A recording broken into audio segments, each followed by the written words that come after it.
Hello everyone, this is Baljeet Singh and you are watching my YouTube channel Baba watching English class. Guys, आज हम इस video में future indefinite tense के हिंदी के जो सेंटेंस हैं जिनके अंत में गा गे गी आता है उनको इंग्लिश में ट्रांसलेट करना सीखेंगे।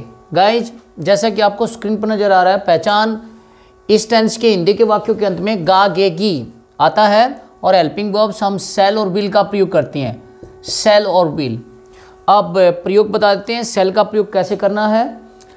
गाइज, सब्जेक्ट आई व वी, मतलब फर्स्ट पर्सन आई है या वी है के साथ तो हमें अपनी हेल्पिंग वर्ब सेल का प्रयोग करना है और बाकी सभी सब्जेक्ट्स के साथ, चाहे वो सिंगुलर है प्लूरल है, के साथ आपने हेल्पिंग वर्ब विल का प्रयोग करना है। Verb first form of verb रहेगी और वो भी प्लूरल रहेगी, बगैर S E S I S वाली रहेगी। गाइज, अब सेंटेंस की बात कर लेते हैं। सेंटेंस में सबसे पहले सिंपल सेंटेंस वह पत्थर लिखेगा, क्योंकि इसको ट्रांसलेट करेंगे इंग्लिश में, यही टास्क है। वह का इंग्लिश ही होता है, आपने ही लिया। उसके बाद आपको बताया गया था आई वी के साथ तो सेल और बाकी के साथ विल। आप बनाएंगे ही विल।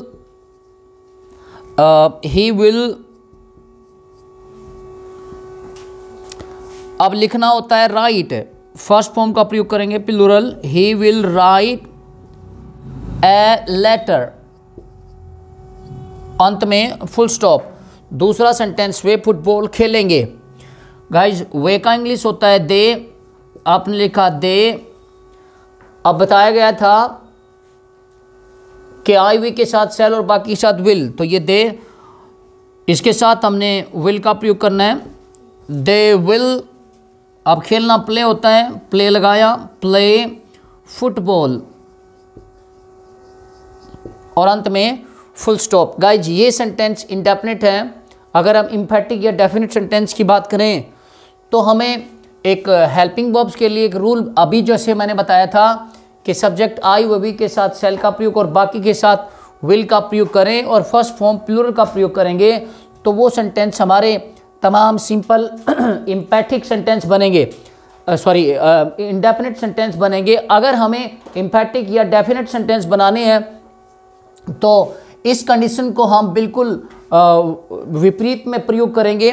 आई वी के साथ विल और बाकी के साथ सेल का प्रयोग करते हुए हम इन सेंटेंसेस को डेफिनिट सेंटेंस या एम्फैटिक सेंटेंस के रूप में ट्रांसलेट कर देंगे। जैसे कि आपको सेंटेंस मिला वह पत्थर लिखेगा, आप कह सकते हैं वह पत्र अवश्य लिखेगा, तो उसके लिए हम कहेंगे he shall write a letter, he shall write a letter. दूसरा है वे फुटबॉल खेलेंगे, तो अगर आप ये कहती हैं एम्फैटिक सेंटेंस के रूप में वे फुटबॉल अवश्य खेलेंगे, जरूर खेलेंगे, तो उसके लिए हम बनाएंगे दे सेल प्ले फुटबॉल और अंत में फुल स्टॉप। इस प्रकार से हमने अपना जो इंडेफिनिट है और डेफिनेट है दोनों के दोनों सेंटेंसेस को ट्रांसलेट करना सीखा। स्ट्रक्चर के माध्यम से इस सेंटेंस को पहचानने की कोशिश करेंगे। सबसे पहले आपका subject plus helping verb plus first form of verb, plural है ये, मैं प्लूरल लिखना चाहूँगा, प्लूरल प्लस ऑब्जेक्ट और प्लस अंत में फुल स्टॉप। गाइज, इस प्रकार से हमने अपना जो डेफिनेट या इंडेफिनिट जो भी सेंटेंस है फ्यूचर इंडेफिनिट टेंस का वो कंप्लीट ट्रांसलेट कर लिया। अब मैं बात करूंगा नेगेटिव सेंटेंस की, तो नेगेटिव अपने आप में ही स्टेटमेंट्स को कंफर्म कराती हैं, तो हम नॉट का प्रयोग करेंगे और वो भी करेंगे सेल और विल हेल्पिंग वर्ब के साथ लगा करके। वह पत्र नहीं लिखेगा तो उसको हम बोलेंगे इंग्लिश में he will not write a letter. वह फुटबॉल नहीं खेलेंगे, इसको हम बनाएंगे they will not play football. इस प्रकार से हमने नेगेटिव सेंटेंस को भी ट्रांसलेट किया। जहाँ नॉट की बात है वो हेल्पिंग वर्ब के साथ में सिंपली हमने अपना नॉट का प्रयोग किया। नेक्स्ट बात करूँ तो इंटरोगेटिव सेंटेंस बनता है। इंटरोगेटिव सेंटेंस को किस प्रकार से ट्रांसलेट करेंगे, पहले भी बताया गया था कि केवल और केवल जो हमारा हेल्पिंग वर्ब है वो सब्जेक्ट से पहले प्रयोग करना है और पंक्चुएट करना है। हम अपने यहाँ केवल और केवल विल को यहाँ पर लाएंगे और ही को विल की जगह, आई मीन हेल्पिंग वर्ब की जगह। क्या वह पत्र लिखेगा, तो ये क्या हो जाएगा, will he write a letter, अंत में क्वेश्चन मार्क। दूसरा, क्या वे फुटबॉल खेलेंगे, तो उसके लिए हम बनाएंगे विल दे प्ले फुटबॉल, अंत में क्वेश्चन मार्क। स्ट्रक्चर की बात करूं तो सबसे पहले helping verb plus subject plus first form of verb plural plus object plus अंत में क्वेश्चन मार्क। इस प्रकार से हमने इंटेरोगेटिव सेंटेंस भी ट्रांसलेट कर लिया।